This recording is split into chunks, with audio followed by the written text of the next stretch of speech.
panique, encore car en ouvrant la porte, vous risquez de croiser des visages menaçants, grimés, le plus souvent. Souvenez-vous qu'il s'agit tout simplement de la soirée d'Halloween, que la distribution de quelques bonbons devrait suffire à vous laisser la vie sauve. Halloween, grande fête des monstres venue des États-Unis, célébrée dans la plupart des pays celtes, et c'est aussi le cas en France, où les enfants, les adolescents débordent d'imagination côté déguisement. À en croire ce spécialiste qui tient un magasin de Nîmes dans le Gard, la tendance cette année, c'est de s'inspirer du cinéma reportage de Roméo van Maastricht. Le produit phare de cette année, c'est le déguisement inspiré du film d'animation Coco. Un film sur la fête des morts au Mexique. Le magasin est même en rupture de stock. Sébastien, l'un des vendeurs du Center Fête. C'est des déguisements un peu squelettiques, mais toujours très colorés. Justement, ça permet d'avoir un petit côté effrayant pour Halloween, sans que ce soit trop effrayant non plus, pas de ficelle, ce genre de choses. Un masque de squelette venu du Mexique, c'est exactement ce qu'est venu chercher Nathalie. Cette mère de famille d'une cinquantaine d'années fête Halloween depuis plus de 20 ans. C'est le visage peint d'une tête de mort, mété, c'est-à-dire un visage blanc et des contours avec des fleurs. Et elle a une robe un peu courte, pleine de froufrous. L'autre gros carton du magasin, c'est le déguisement du film La Nonne, l'histoire d'une religieuse démoniaque. Florine, l'une des vendeuses, foule sous la demande. Ces derniers temps, donc, elle fait fureur. Donc un grand otage noir avec le col blanc et le voile intégré du coup en caution. À noter également le grand succès. Vous mettez actuellement 39 minutes pour faire Porte d'Auteuil, Porte d'Orléans, 26 minutes entre Porte d'Auteuil et Porte Maillot. Au nord de Paris, 2 accidents sur la 86 extérieure dans le sens est-ouest. Un avant la Courneuve, une voiture impliquée, et un autre accident après Carrefour Pleyel, un véhicule léger sur la bande d'arrêt d'urgence, pas un peu après le tunnel de la Courneuve. Au sud, la 6 en direction de la province est saturée, mais ça roule dans l'autre sens, midi à Seine. Armez-vous de patience si vous allez de Vaucresson à Fresnes, 1h11 de trajet jusqu'au péage partiel. Comptez 46 minutes de la Porte d'Auteuil à Orgeval, 2h10 de Roissy à Janvry via la 4. Antoine Geoffin pour toutes ces infos et bon courage à tous ceux qui sont sur la route. C'était un petit jardin qui sentait bon le métropolitain, ça sentait Jacques Dutronc. Une petite maison sentait bon la musique, celle de Pierre-Henry, là où il donnait ses concerts, où il composait. Elle sera détruite, on a pu la visiter une dernière fois et on vous en parle juste après l'info. Diane Ferchit. De nouvelles intempéries sur le sud-est. Ce soir, 4 départements sont en vigilance orange aux orages, aux pluies et aux inondations. 14 000 places d'hébergement d'urgence seront mobilisables en cas de grand froid. Et ce, dès demain, annonce du gouvernement qui a présenté aujourd'hui son plan hiver. Selon les pics de froid, il pourrait y en avoir plus, selon le ministre de la Ville et du Logement. Il compte aussi débloquer 5 millions d'euros pour financer des équipes de maraude.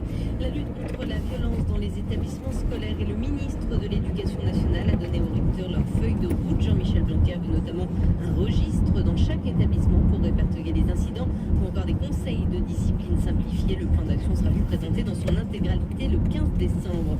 Un jeune homme d'une vingtaine d'années interpellé dans les Deux-Sèvres pour pédopornographie.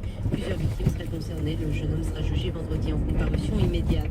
En Guadeloupe, 6 personnes, dont moins un enfant, ont péri dans l'incendie de leur maison de vacances à Saint-François. Le parquet a ouvert une enquête pour déterminer l'origine du feu. La ministre des Outre-mer, Annick Girardin, fait part ce soir de sa profonde émotion. Le nombre de militaires américains à la frontière entre les États-Unis et le Mexique pourrait passer à 7000 face à l'arrivée de milliers de migrants, principalement originaires du Honduras. Ces migrants sont en ce moment au Mexique. Ils se dirigent vers les États-Unis. Donald Trump accuse Mexico de ne pas les bloquer. Il dit craindre une invasion. France Info. C'est la triste fin d'une histoire musicale et sentimentale. La veuve du compositeur Pierre-Henry, décédé en juillet l'an dernier, a définitivement fermé aujourd'hui les portes de la maison qu'ils ont louée dans le 12e arrondissement de Paris. Une maison qui pendant 47 ans fut un lieu de création, de concerts. Bonsoir Anne Chepeau. Bonsoir. Aurait pu être sauvée si elle avait été classée à temps. Plus de 10 000 personnes ont signé une pétition pour obtenir sa sauvegarde, mais ça n'a pas suffi. Sa veuve a dû se résoudre à quitter les lieux et à déménager tout ce qu'il contenait. Il y avait une densité incroyable dans cette maison. Et là, tout à coup, ce n'est plus qu'une carcasse vide de tout. Il ne reste plus rien, mais je ne sais pas si vous le ressentez, mais je trouve qu'elle est encore habitée malgré son vide. L'âme de Pierre-Henry est là. C'est son âme, d'ailleurs.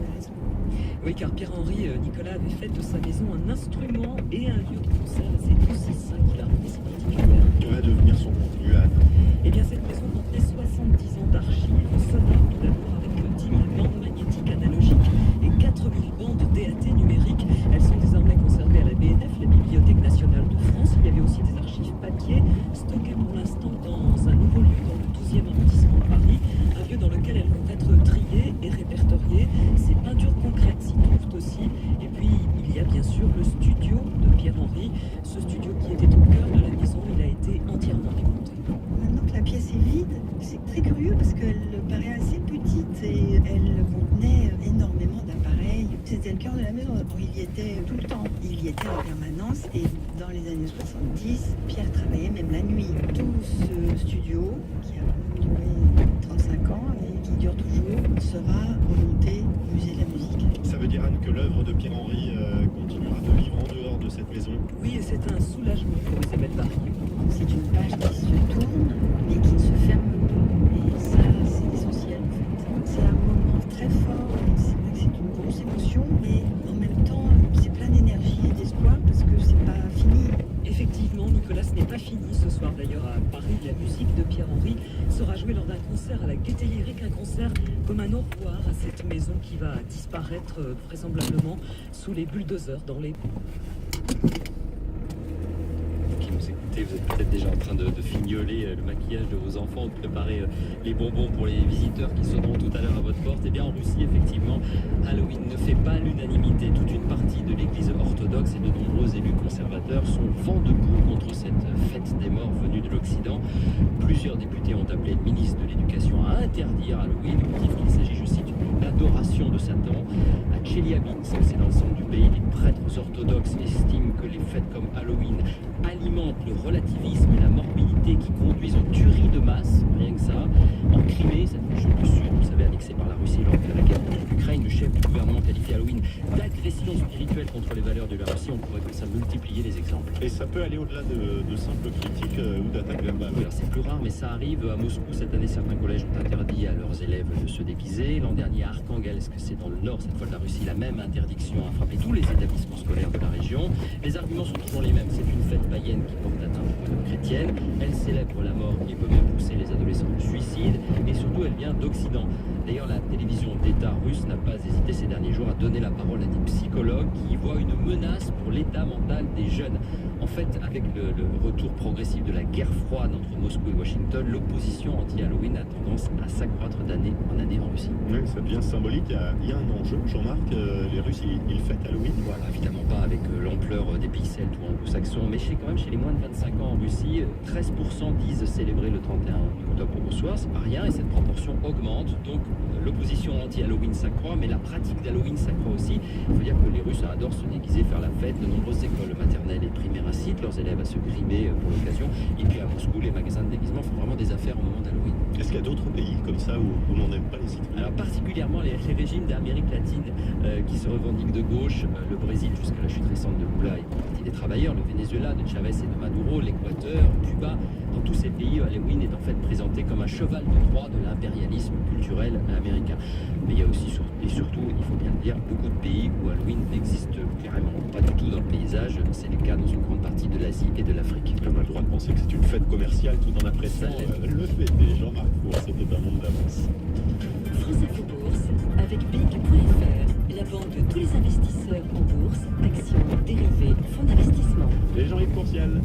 La Bourse de Paris s'est offert un bon rebond, son plus important d'ailleurs depuis le 5 avril dernier, et le CAC 40 progresse de 2,31% à 5093 points, mais affiche toutefois un repli mensuel de 7,28%.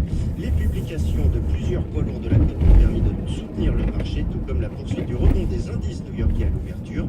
Et au niveau de la macroéconomie, les indicateurs américains ont été mitigés, mais les investisseurs ne s'y sont guère intéressés. Côté devise, au moment de la clôture, l'euro se négocie à 1,1316 et sur le marché de l'or à Londres au second fixing, l'once d'or s'établit à 1214,95 $. À Paris, le lingot coûte 34 230 €, le lingotin de 50 grammes 1800 € et le Napoléon 202,90 $. En ce qui concerne les valeurs, L'Oréal se distingue dans le haut du palmarès avec un gain de 6,71%.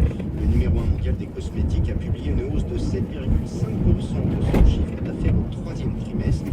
Les résultats trimestriels de Sanofi ont été particulièrement encourageants. Le titre du laboratoire pharmaceutique monte de 4,33%.